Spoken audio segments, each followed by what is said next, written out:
Hello Smarties, क्या आपको पता है कि OceanGate Titan submarine Titanic तक पहुंचने से पहले ही क्यों इम्प्लोड हो गई थी? और 1986 में स्पेस में जाने वाला चैलेंजर स्पेस शटल क्यों एक्सप्लोड हो गया था? I hope force and pressure के चैप्टर को पढ़ के आपको आइडिया हो जाएगा कि सिंपल से कॉन्सेप्ट्स कितने जरूरी होते हैं। So today's objectives are: what's the pressure and its unit, what's water pressure and hydraulic system,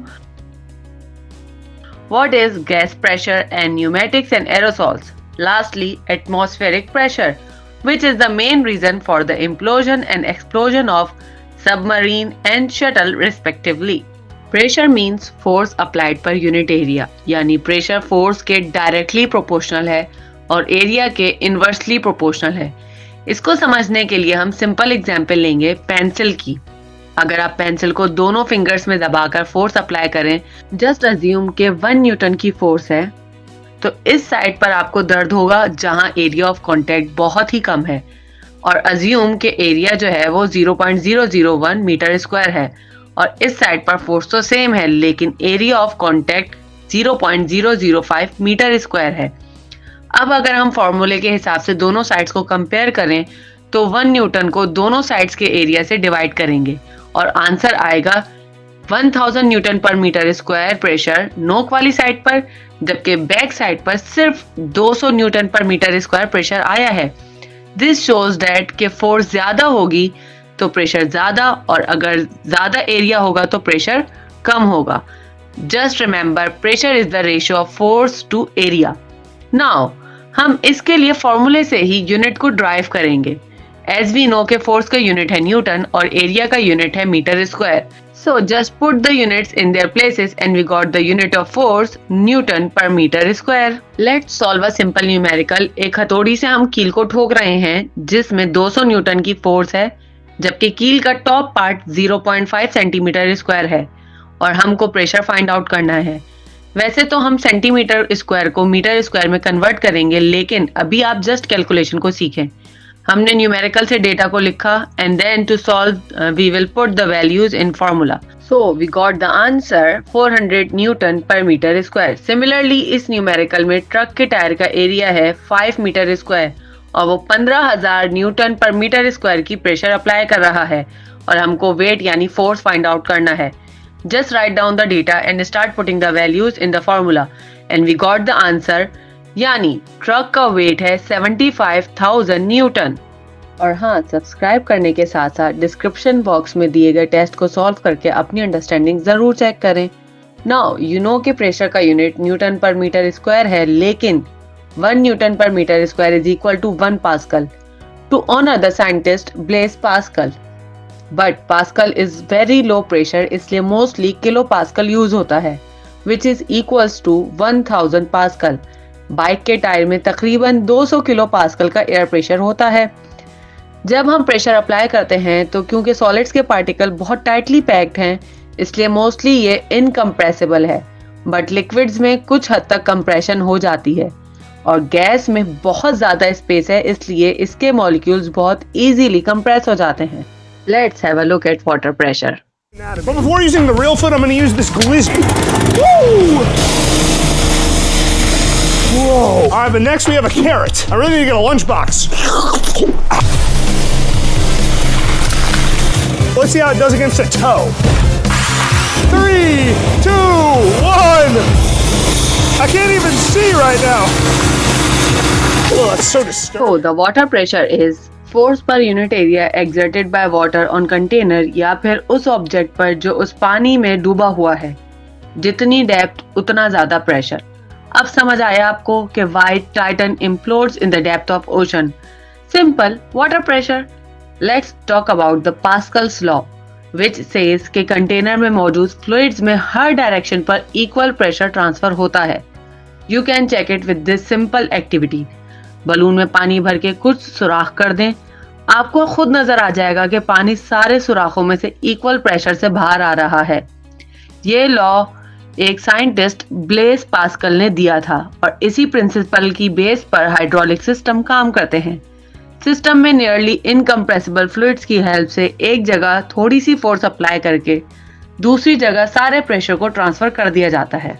There are many applications of hydraulic system in real world like hydraulic lifts, hydraulic press, car brakes and hydraulic jacks. If you look at the car brakes, it's clear that कि हम अपने पाँव से break पर force apply करते हैं जो tyre के चारों व्हील्स पर इक्वल प्रेशर अप्लाई करके कार को स्टॉप या स्लो करती है। ये फोर्स ब्रेक फ्लूइड को मास्टर सिलेंडर से पिस्टन तक ट्रांसफर करता है। इस तरह ज्यादा प्रेशर डेवलप होता है और ब्रेक पैड्स रोटर्स को स्टॉप करते हैं जिससे कार स्लो डाउन हो जाती है। हाइड्रोलिक जैक्स में जब हम हैंडल को प्रेस करते हैं तो रिजर्वायर सिलेंडर से ऑयल निकलकर लोड सिलेंडर में आ जाता है जिसके ऊपर किसी भी गाड़ी का पूरा लोड होता है। इस तरह हैंडल से फोर्स रिजर्वायर के ऑयल से होती हुई लोड सिलेंडर के लिक्विड तक प्रेशर को ट्रांसफर करके पिस्टन को ऊपर उठा देती है और हम बहुत ही आसानी से भारी भारी गाड़ियों को उठा लेते हैं। अब बात करते हैं गैस के प्रेशर की, जो कि गैस के मॉलिक्यूल्स की वजह से जनरेट होता है। You have to focus on 3 factors which affect gas pressure, यानी टेम्परेचर, वॉल्यूम और गैस की density. First of all, temperature जितना ज्यादा होगा उतना ज्यादा प्रेशर होगा। इसी तरह जैसे कि कमरे में बहुत से लोग हों और गर्मी हो जाए तो लोगों में बेचैनी बढ़ जाती है। अगर हम वॉल्यूम की बात करें तो जितना कम वॉल्यूम उतना ज्यादा प्रेशर और जितना ज्यादा वॉल्यूम उतना ही कम प्रेशर। इसी तरह के अगर कमरा छोटा होगा तो लोगों को बेचैनी ज्यादा होगी और अगर कमरा बड़ा होगा तो लोग सुकून से बैठेंगे। डेंसिटी यानी मास पर यूनिट वॉल्यूम, जितनी ज्यादा डेंसिटी उतने ज्यादा मॉलिक्यूल्स पर यूनिट वॉल्यूम और जितने ज्यादा मॉलिक्यूल्स उतने ही ज्यादा प्रेशर। गैस के प्रेशर को यूज करके न्यूमेटिक्स को डेवलप किया गया है जिसमें कंप्रेस्ड एयर को यूज करते हैं, बिल्कुल हाइड्रोलिक सिस्टम्स की तरह जिसमें लिक्विड प्रेशर को यूज किया जाता है। न्यूमेटिक्स की रियल वर्ल्ड एप्लीकेशन में वैक्यूम क्लीनर है जिसमें एयर पंप को यूज करके वैक्यूम क्रिएट करके सफाई की जाती है। इसी तरह बाइसाइकिल पंप में हैंडल को पुल करते हैं तो प्लंजर नॉन रिटल वेल्व के थ्रू सिलेंडर में एयर को भर देता है और जब हम हैंडल को पुश करते हैं तो यही हवा टायर में चली जाती है। स्प्रे गन्स भी बॉटल में मौजूद कंप्रेस्ड एयर को नोजल के थ्रू बहुत ही कंट्रोल्ड वे में रिलीज करते हैं। और लास्टली डेंटल ड्रिल, जो कि ड्रिल मशीन की तरह दीवार के बजाय दांत में सुराख करती है, लेकिन इसमें मेटल रॉड के बजाय कंप्रेस एयर यूज की जाती है जिसके प्रेशर से दांतों के इनेमल में सुराख किया जाता है या फिर सफाई भी कर सकते हैं। Aerosols are just like spray gun, जिसमें गैस को प्रेशराइज कंडीशन में लिक्विफाई करते हैं और जब हम नोजल को दबा के प्रेशर रिलीज करते हैं तो वो वापस गैस की फॉर्म में नोजल से बाहर आ जाती है। एरोसोल्स को as a hair spray, fresheners और इनहेलर्स में भी यूज किया जाता है। Last topic is atmospheric pressure, which is force per unit area exerted by the weight of air molecules.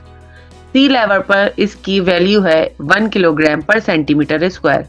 Atmospheric pressure is inversely proportional to altitude, यानी जितनी ज्यादा height उतना ही कम एटमॉस्फेरिक प्रेशर, क्योंकि हाई एल्टीट्यूड्स पर एयर की density और टेम्परेचर कम हो जाता है। So higher the altitude lower the temperature and density, so is the less atmospheric pressure. और इसी लो टेम्परेचर की वजह से स्पेस शटल के रिंग्स की सील स्टिफ हुई और गैसेस का लीकेज ना रुक सका। एज अ रिजल्ट शटल से हाई प्रेशराइज्ड गैसेस बाहर रिलीज हो गई और एक्सप्लोजन हुआ। खैर, एटमॉस्फेरिक प्रेशर को मेजर करने के लिए बैरोमीटर यूज होता है। Unit for atmospheric pressure at sea level and 15 degree centigrade is 1 atmospheric pressure 1 ATM, which is equals to 760 mm of mercury.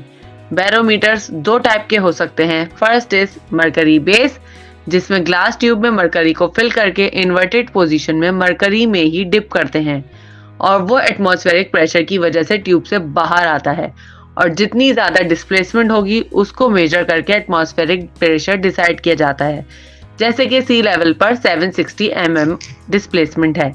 Second is an aneroid barometer, जिसमें metal box को air tight seal कर देते हैं और pressure में changes की वजह से जब वो बॉक्स बेंड होता है तो उसके साथ अटैच स्प्रिंग भी एक्सपेंड या कॉन्ट्रैक्ट करता है। एज अ रिजल्ट स्प्रिंग से जुड़ा हुआ पॉइंटर मूव होता है और हमको रीडिंग मिलती है। That's it, our chapter is complete. कोई कंफ्यूजन हो तो कमेंट में पूछ सकते हैं।